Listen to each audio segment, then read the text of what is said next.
For today's video mga kapersa ay meron tayong i-unbox ito. Yan. Respirator mask. Okay. I-check natin kung legit ba ito.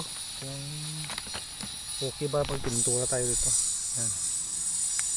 Itong pintahan natin.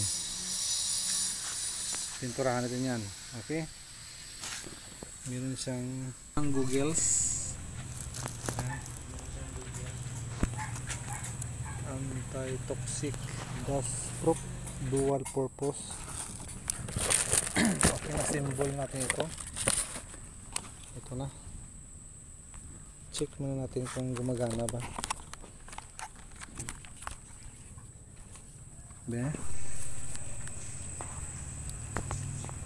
Try natin ito kung hindi ba makalanghap ng mabaho sa pintura.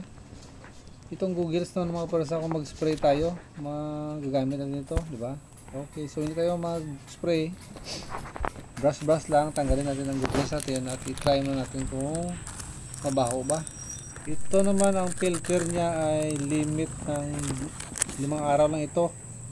Yan. Pag malampas ka na nito, kailangan mo na magpalit kay ang buga niya ay mainit na. Mas maganda itong 5 days pa kay mas malamig. Okay, i-try muna natin ba kung legit ba ito o na-scam tayo.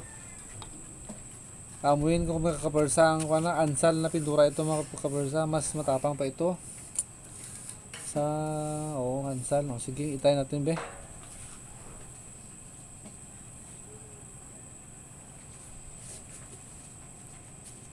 Uy, wala siyang amoy kapersa. Di ba? Legit siya. Okay.